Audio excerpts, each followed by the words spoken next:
Hello and welcome everyone. Welcome to this 10th EU DataViz webinar. My name is Inmaculada Farfán Velasco and I'm working in the Publications Office of the European Union in the Open Data Reuse and Innovation sector. These webinars are organized by the Publications Office of the European Union following the EU DataViz 2019 conference on data visualization. Today, we have the honor to have Federica Fragapane, who will present us visual narratives to connect data visualization for and with people. On this webinar, Federica will not only talk about data visualization, but also how to connect with citizens and how to tell beautiful stories thanks to visual narratives. So about our invited speaker today, Federica Fragapane is an information designer and her work on data visualization has been several times awarded. Some of the awards is the European Design Award in 2019, the Bronze Medal on illustration, the Fast Company Innovation by Design Awards 2019, as many others. So we already had the opportunity to welcome her as speaker in the EU Datathon 2019, and of course in the EU DataViz 2019 webinar. So before we start, some instructions. Please make sure that you are muted or try to mute yourself. Feel free to place your questions on the chat box that you have on WebEx, and they will be placed to the speaker at the end of the session, and we will address them at the end. And please switch off your video to ensure that there's a smooth presentation. And just for your information, this webinar is recorded and it will be published on YouTube and on the EU Community of Practice on Data Visualization. So Federica, thank you very much for accepting the invitation, and we're really grateful to have you here. So from now, we give you the floor. Thank you very much for your introduction and for having me. I'm very glad to still be virtually here with you presenting my projects. And so, hello everyone. I'm Federica Fragapane. I'm an information and visual designer. I'm co-author of Planet Earth, children book published by National Geographic Kids and White Star, and co-author of the Atlante Geopolitico dell'Acqua, an atlas dealing with water-related topics published in Italy. And during the past few years, I worked with BBC, United Nations, Scientific American, and with La Lettura, the cultural supplement of the Italian newspaper Corriere della Sera. And you will see that the range of complexity that characterizes my projects is broad, according to the needs, the usage context, and the readers. And during the talk, I'll show you a set of projects with different characteristics, but with a common ground of focus on the interest connection that a data visualization piece can create with the people it talks to. A very quick introduction about me. I first started approaching the data visualization world in 2011 when I attended the density design course at Politecnico di Milano. My master degree thesis is a visual analysis of organized crime in northern Italy. Subject explored through the tools of text mining and data visualization. I really love the possibility that data visualization offers to explore and communicate urgent and current topics. And so this is why I decided to focus on organized crime for my thesis. In 2012, I started an internship at Accurate Studio, a data visualization agency based in Milan and New York, and I worked there for a few years, surrounded by very talented and inspiring people. And in 2015, I started to work as freelancer because I was very curious to see how my career would have evolved, and here I am. A collaboration that allows me to explore my interest for visual representations is the one I have with La Lettura, the cultural supplement of the Italian newspaper Corriere della Sera. And I collaborate with La Lettura designing visualizations, data visualizations for visual data, a data visualization column, working on the analysis and communication of social, environmental, and cultural topics. And there are two important aspects about La Lettura I always have to mention. The first one is related to the usage context. La Lettura is a weekly cultural supplement, and I often see the photographs shared by La Lettura readers. And the favorite one is a picture of La Lettura next to a cup of coffee or tea or a brioche, in a context that suggests as the reading act is part of a lazy and relaxing Sunday morning.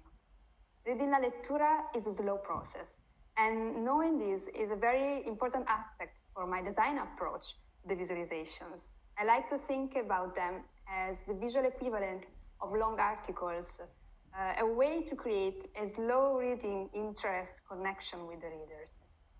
The second aspect is the fact that for this kind of project, I'm asked to visual experiment while providing meaningful content.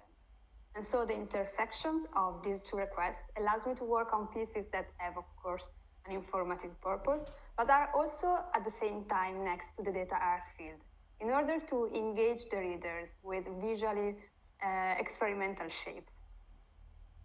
My usual design process is mainly composed of these three phases: selection of sources, data analysis, and then, of course, definition of a specific and often custom visual model. And I often propose the topics to be visualized.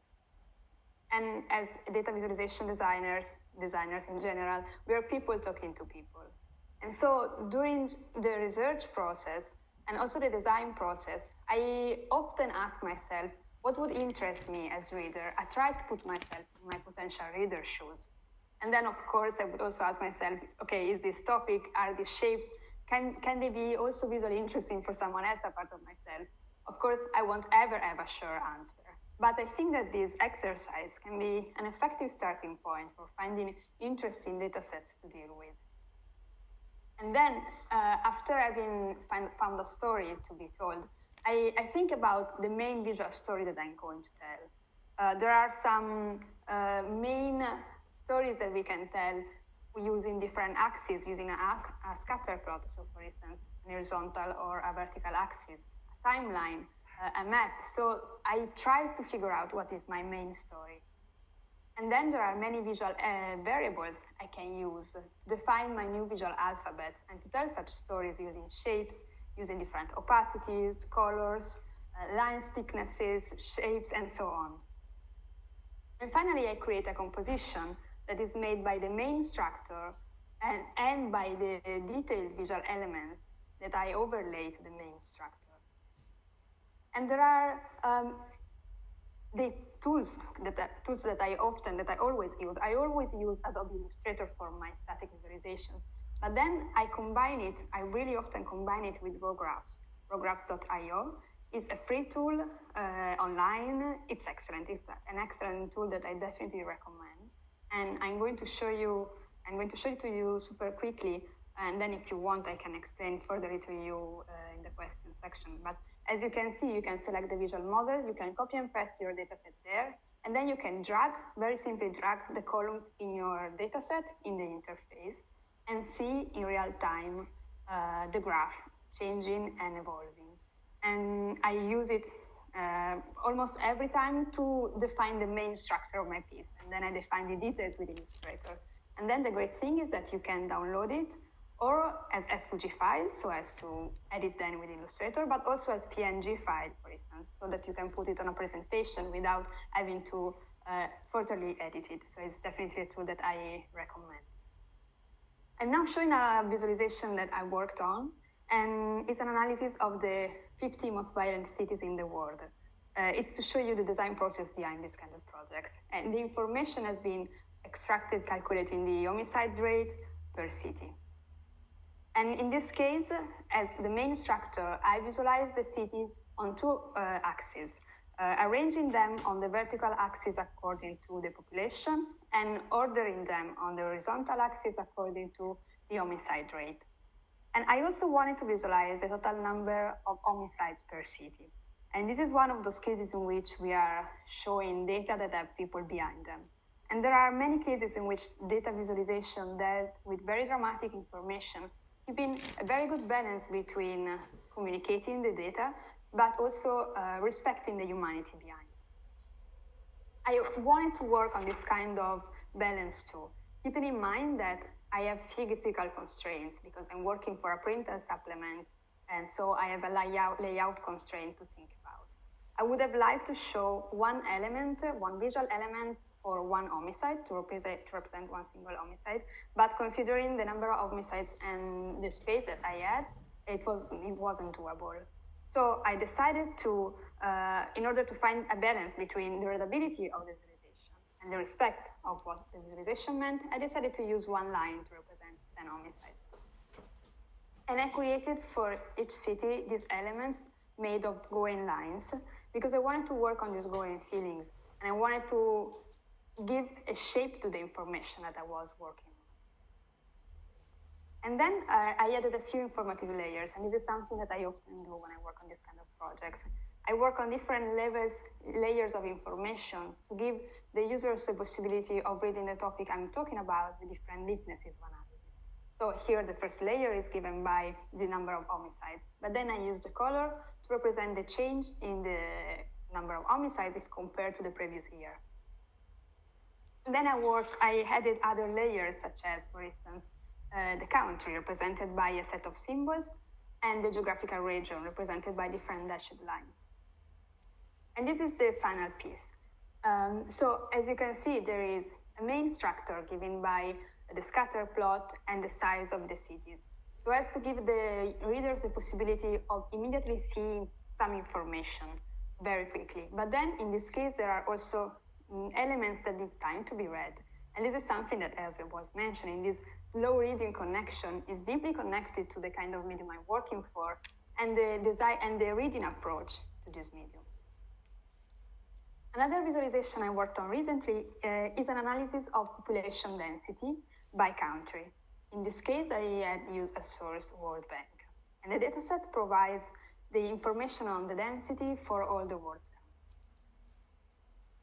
And also in this case, working for a printed supplement with space constraints, I've had to make choices and I have to make selections on the visualized data. I can't visualize all the data that I have in the dataset. The human intervention is inevitable. But what is important, I think, is declaring what we are selecting and why we are doing such selection in order to be clear, clean, and honest with our readers. Here I've decided to select at first the countries with a population of more than 10 million, for instance, and I declared this decision in the legend. And then I extracted the data for the top 40 countries by population density. In this case, as for the visual model, I wanted to design a straightforward visual model to give a shape to this density information. Here, as you can see, each circle is a country, and the number of dots within the circles represent the density, meaning the people per square kilometer of land area. And then again, as I was mentioning before, also in this case, I overlay different layers of information. So here, my first layer is the density data. And then I added another one for each country, the population, that here is represented by the area of a colored circle. And now I'm going to show you some steps in my design process. At first, I visualize all the density data for all the countries that I had selected. Then I visualize the population information with these colored circles. And finally, I worked a lot on the look and feel, on the textures, and on the visual details. I think that working on these aspects allows me to create a better connection with my potential readers.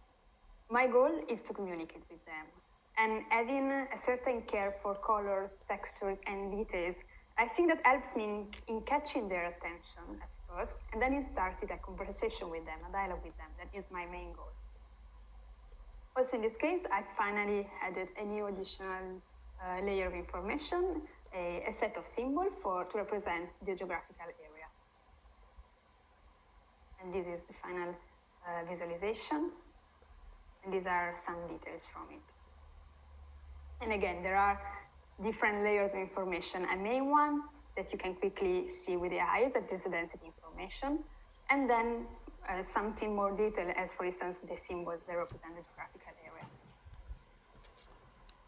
And when I work on this kind of complex visualization, I used to think about them as the visual equivalent of long articles, as I was mentioning.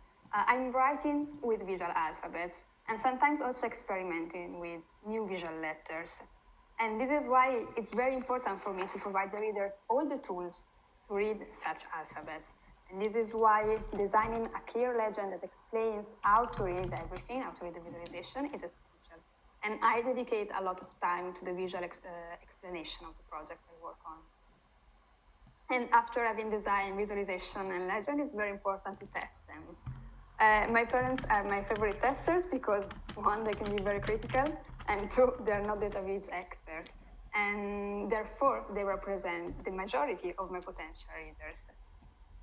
So this is why, for me, it's very important to show them my projects, my legends, and to understand if they're clear enough for someone who's not a DataViz expert. And here you can see only messages from me or to my mom, because my dad refuses to have a smartphone, but he's a very good tester anyway, and I always have to specify that. I've also had the chance to experiment for Google recently. I'm going to talk quickly about this project. More than 1 year ago, I was contacted by Alberto Cairo and Simon Rogers from Google Trends to design a data visualization project for Google Trends using Google data as base. It was great because I could propose any topic I wanted to. And so again, I started from a personal point of view, and I asked myself, is there a way in which I use Google to explore fascinating words? Because I wanted to work on something experimental and fascinating. And so I thought that I sometimes use Google to look for the meaning of my dreams. And I thought that it could be an interesting starting point for this project, an interesting subject to be explored. And I discovered that typing on Google Trends incomplete questions such as, what does it mean to dream about? The related query section provides very interesting results, such as, what does it mean to dream about flying, or what does it mean to dream about snakes? And then I typed the same question in different languages to see if the results would change. And I discovered that there are some universal subjects and some subjects that are language specific. And after I've been done some tests and I've been analyzed extracted data, I discovered that there were so many interesting points of view from which to explore the subject that I decided to have a project structure in 4 different chapters. And also in this case, I really spent a lot of time on the look and feel and the details, because I wanted to have fuzzy and organic shapes, able to dialogue with the content I was talking about. And again, also in order to hopefully engage the readers with the visual elements, the colors, and the shapes. The final project is a website, theshapeofdreams.com. And I'm not a coder, I can't code. So to develop the website, I collaborated with Paolo Corti. He's an extremely talented developer, and without him, all my fuzzy shapes and petals wouldn't have had life. So chapter 1 shows the dream subject by ear and by language. I had so much time in exploring them during the data analysis phase, and I wanted to give the readers the same possibility. The number of petals show how the interest on the subject increased over the previous year.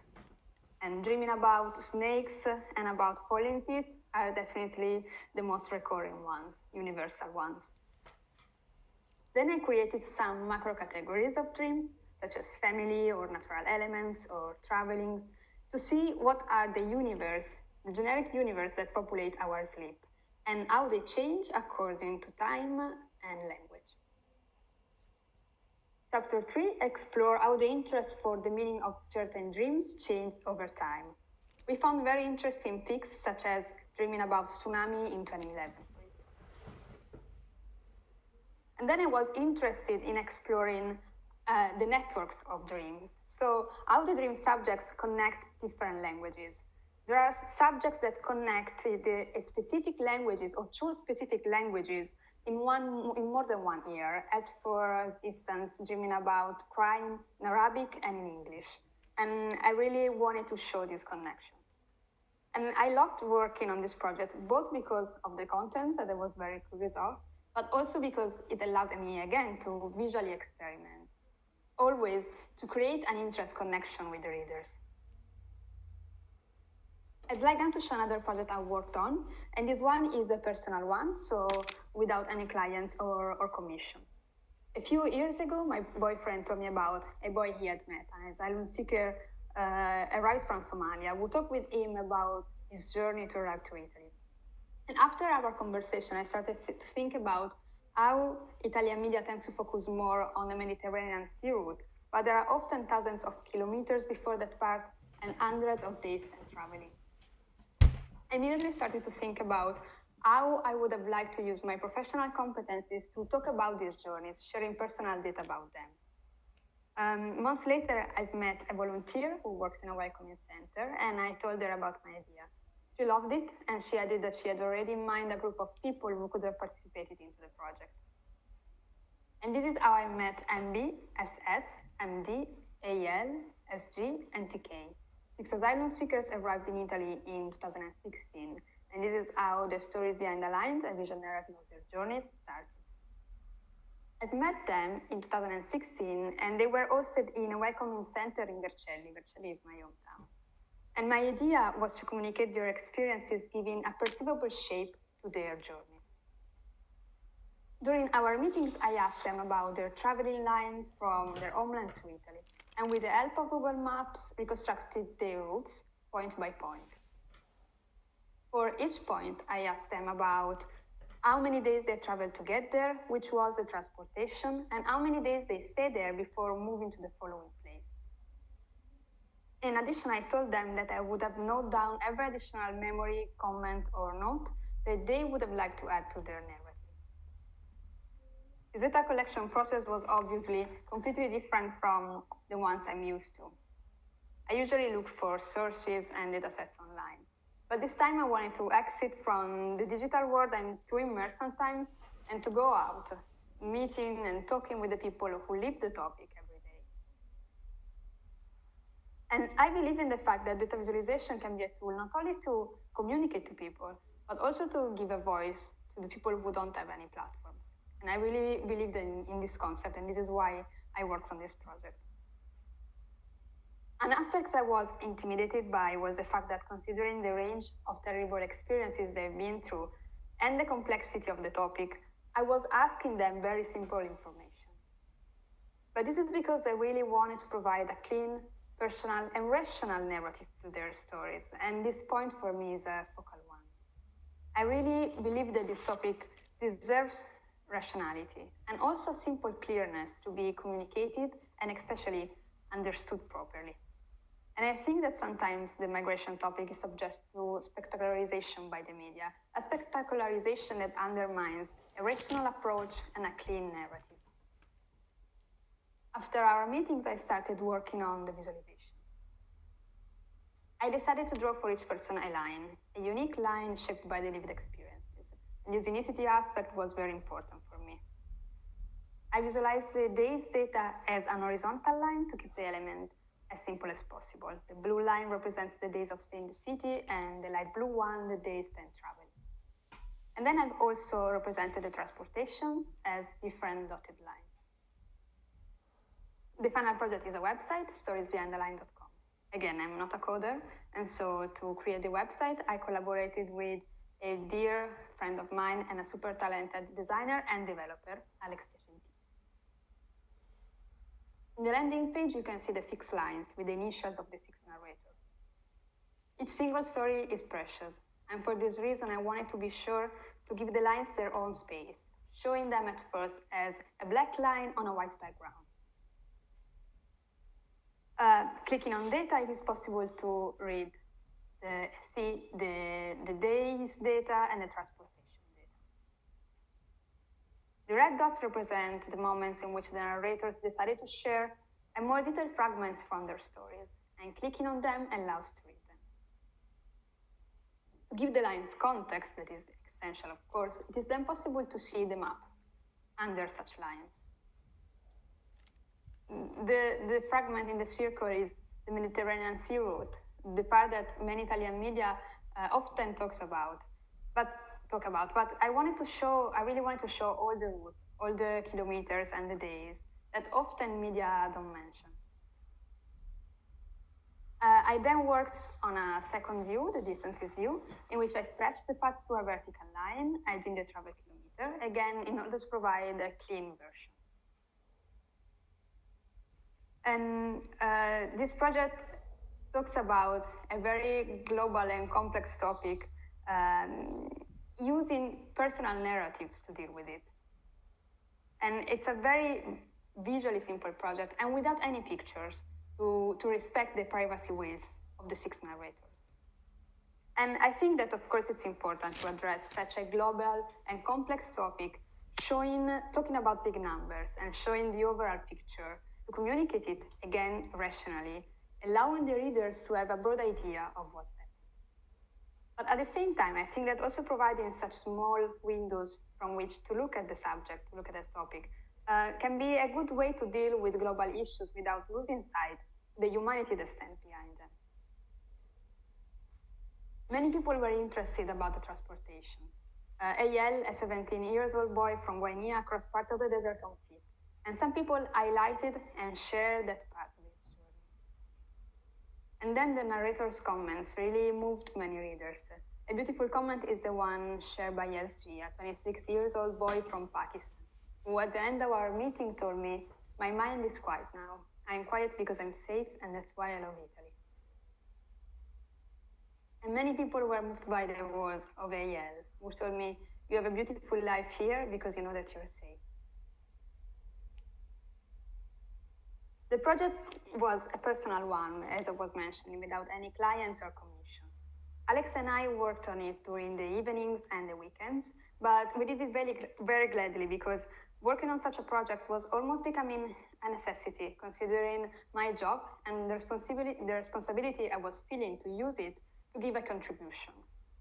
And I really hope to start working on similar projects starting from the same concepts. And this is why I was very glad when the Overseas Development Institute asked me to design a project to show migrants' contribution to the COVID-19 response, a recent project published a few months ago.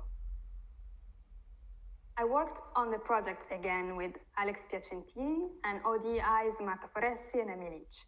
The purpose of the project was showing example of reforms, new initiatives and campaigns to recognize and better support migrants' essential contributions as essential workers in the COVID-19 response. ODI's team worked collecting the information on this kind of stories and projects. And they created a dataset that is free, that is available, and we started from it to design the website. In the dataset, there are information on the type of story, the geography, the time, the date, and the sector. And during the design phase, I thought about the concept of contribution, because again, I wanted to give a shape to this concept. And for this reason, in my first drafts, I worked on the concept of connections and again lines. Each line in my first drafts was a story connected to its geographical location. But then I had a very interesting conversation with ODI's team on this concept. The contributions we wanted to talk about weren't coming from an abstract point, as in these drafts. The contributions were already there, and so this was a very interesting concept to work on, because the migrants are already in the countries, and so these are contributions that comes from within. This is why I started thinking on a different concept. I like the idea of something growing from the inside, and this is why I started working on a tree concept. As I always do, I looked for visual inspirations online, and then I worked with Alex Piacentini, who is co-designer and developer of the project, to understand the feasibility of this idea. And we created for each geographical area a tree. The branches show different sectors, such as healthcare or agriculture, and levels, such as local or national level. And each red dot is a story. We then work together on the structure of the interface of the website.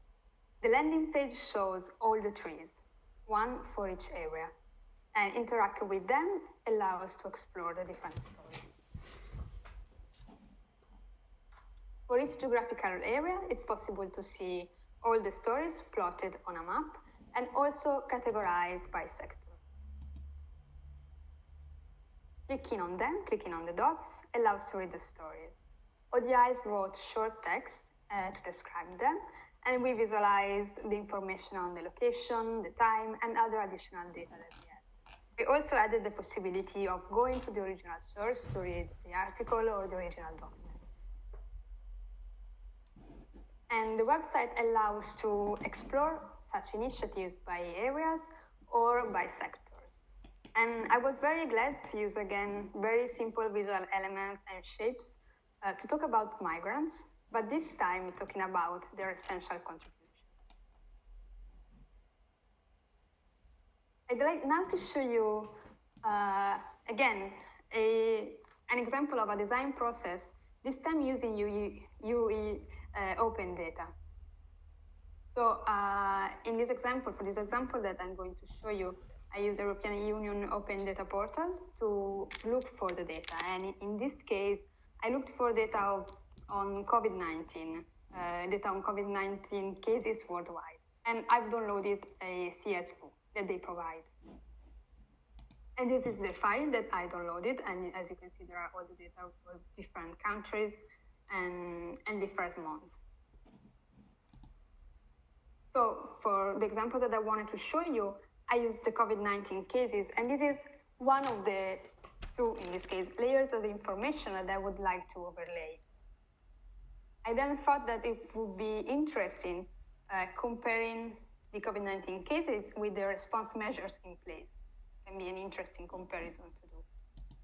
And to look for this second layer of information, again, from the Open Data Portal, I downloaded this document. And more specifically, in this document, I found this table. That is a table on the response measures in place in the European Union for June and July 2020. For my small example, I selected the first 6 countries. And as you can see, for each country, the 2 columns show the month, June and July, and the different colors represent the different measures. So I started from this table, from this data, but then I give a different layout to this information. As I was mentioning, I selected some of the first countries just to show you an example. And for each country, I decided to use as grid, in a grid, 2 lines that represent the 2 different months. I've then created a matrix, and each vertical line represents a different measure. And then I use these circles to have a very quick view of which of these measures are on off in the different months and in different countries. And then I use the colors to having a better differentiation between June and July. And then, as additional layer of information, I added the monthly COVID-19 cases. So as to have a quick overview of the changes in this case for 2 months, from one month to another, to see how the COVID-19 cases change, but also how the different measures change. And this is to show you an example of how we can use the EU Open Data Portal to download for data and create custom visualizations, also overlaying different layers of information. And that's it.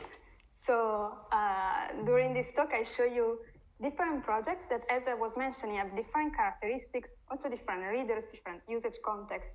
But for me, they are characterized by a deep interest on the connection that a data visualization piece can create with the people it talks to.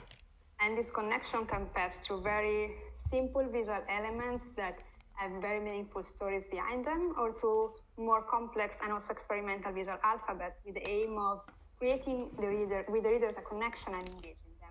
And I'm very interested in exploring all the different ways in which data visualization can be a support to let people explore and understand complex topics, complex and interest topics, but also, for me, it's very important also to give a voice to people who don't have any. And thank you very much. Thank you very much, Federica, for your really, really interesting presentation. I really like actually the part when you visualize the importance of selecting the topics, is the importance of extracting and organizing and analyzing the data, and how to actually define this visual model to finally design an effective data visualization. Because finally, the end goal is to be clear with the user, that can be with the reader, that can be our parents, grandparents, whoever. We have to think really broad. So Thank you very much. I saw like a very interesting conversation happening on the chat about data visualization in general. I took a couple of questions here. I'm going to place one of them. So there was one question that was saying, from Beth Kloiber, I would like to know how much time investment is needed for one project. It's really impressive. Thank you. Of course, it depends on the projects. Let's say, for instance, the static visualizations I show you for La Lettura, the average time is a few weeks, from 1 week, worst case scenario, 3-4 weeks, best case scenario. They are not 4 weeks full time. I mean, I'm a freelancer, so I work part time in the projects because I have other freelancing projects. But let's say on an average 2-3 weeks, not full time. Other projects, such as, for instance, the Google project, it was more or less 1 year long. So some of these took very long. The Migrant contribution project, we launched it a few months ago, and it was we worked on it in 1-2 months because it was very relevant at the moment, and with all the projects on COVID-19, especially a few months ago, were very urgent, and so we had to work on it in a short amount of time. So it depends on the project and the circumstances, but yes, these are some numbers. Yes, thank you. There was another question that is, isn't complex data visualization making data visualization even harder to understand? I think that it's very important to give the tools to use it. And again, it depends on the context. So there are cases in which I work on very simple graphics because they need to be, because there is a need then for them to be simple. But I think that it's not a problem to add complexity to the data visualization piece, because I think that there are, an infographic doesn't necessarily need to be quick, to be read and simple. It depends on what is the main need. And I think that there are topics that deserve to be explored, taking the right time to do it, through an article or through a data visualization piece, when the usage context allows it. So I don't think it's not a problem. I think it's a problem if the tools we are giving the users to use it, such as a legend, for instance, or explanatory text, are not clear enough. But if they are, I think it's not a problem if the context allows it. And also, I also think it's important to use words, use text to explain our visualizations. If the visualization needs a short text to be explained, it's not a project. It's not a problem at all, because it's very good integrating words, text with visual elements. Yeah, I think it's very important to have like a right balance between both of them to make sure, because also if there is too much text, it can happen that the reader is not paying attention anymore. Okay, there was another question. How do you spot interesting stories? I try to read a lot, news, magazines, and so on. I also like to start from, when I can, from my personal interests. For instance, there is a visualization that I don't show it to you, but starts from 2 passions of mine. One is food and one is literature. And so that time I wanted to propose something that would be able to mix food and literature. And so I worked on a piece on famous meals described in 40 different books, 40 different novels. And so I think that starting from a personal perspective can be a good starting point, as I was mentioning, because again, we are people and we are talking to people. So it's very useful trying to put in our reader's shoes.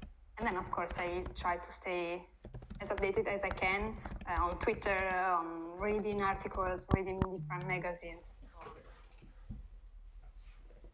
Okay, one question, very interesting one actually, because we all are here working on the more or less same field. What recommendations would you give to public servants to create more engaging visual messages for citizens? I think that working on the visual representations and how these visual representations can be, I think that it's important, it can be important to use the communicative potential of infographics and visual representations.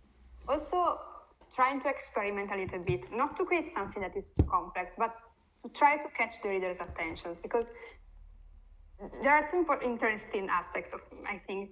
It's not, we don't have to take for granted that people, for instance, knows how to read a scatter plot. It's something that is very common to access. It's a very common graphic, for instance, for who design charts, but it's not necessarily clear for a wide public, even if we think, okay, it's very simple, everyone is able to read it. So I think that also for this reason, taking time also to try to design something that is not so classic, again, taking the right time to explain it, time that I think it's important also for a scatter plot, for a classical graph. I think that it can be a good way to communicate. Can you hear me? Yes, can you hear me? Okay, now we came back because I lost you for 1 second. Okay, great. Thank you. Okay, another question from Natalia. Do you face a need to acquire additional data skills depending on the complexity of data you're working with? In some cases, I work with statistics, data analysts, and scientists.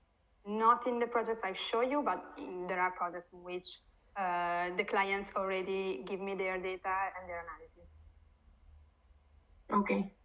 And then another question from Bruno. What kind of tools or other methods do you use to capture the user stories or demand from the client? You see, in the, for instance, the Migrant project with their stories, personal narratives, you mean? In that case, I didn't use any tool. I personally met them and we had the interviews, and I think that, I mean, right now it's definitely more difficult, but it was a project I'm really fond of, also because of this personal connection. So I was there wasn't a data set that I could extract somewhere, but I just went there, I met the people who were protagonists of the topic, and I talked with them. Right now it's more difficult, of course, meeting people, but I think that it's a great approach that we still have in consideration. Thank you. And then how much time do you or your clients spend on audience research? It depends on the clients, for instance. Okay. It's not something that it's something that I do in the sense that I have to know who are the users, of course. But then it's a kind of research that it's more something from the client. That's I have to know anyway the user context and the kind of readers. Okay, and then the last one, and we close. Do you have any websites to recommend for inspirations for design and graphics? Yes, there is a very good one that, let me see. Of course, raw graph also allows to see ways in which people have used it. So in the gallery section, you can see many examples of how people used it, sometimes also combining with other tools such as Illustrator. And so I definitely recommend this as starting point, because you know that there are things that are actually doable with this kind of tool. So it's something that I definitely recommend. Take a look at this gallery. Great. Nice. It looks really nice. Okay, so thank you very much, Federica, again for your presentation. In case you have any further questions, please feel free to send them to us and we will address them to Federica separately. Thank you very much again. And I saw here that there was like a very interesting topic that we discussed on the chat box. And they were talking about the different tools to use internally, externally, and so on. So I would recommend you to go to the EU Committee of Practice on Data Visualization for those colleagues in the EU. And there is an interinstitutional collaborative space for this. And you can join and post these ideas, post the tools you use, and the official launch will be on the 1st of October. With a new platform, so you're more than welcome to join. And for more information, just contact me for this. And then here is the link. And then as we were mentioning before, Federica was also a speaker for the EU Datathon 2019, the open data competition. And this year went online because of the circumstances, but this also gives an opportunity to also everyone to attend. So the registrations are open, it's online, and you can just see it here. So please feel free to go there and to register, and also send it to your colleagues in case you're interested. Because we will have this final competition where we will have different teams who develop different apps to address the challenges of the European Commission. About the recording, yes, it will be the recording will be published on YouTube, shared with you, and also the presentation. If there's anything else that is left on the pipeline, please don't hesitate to contact us back. Thank you again, Federica, for your time and and I wish you a really nice Friday and the rest of the weekend. Thank you very much. To you too. Bye. Bye.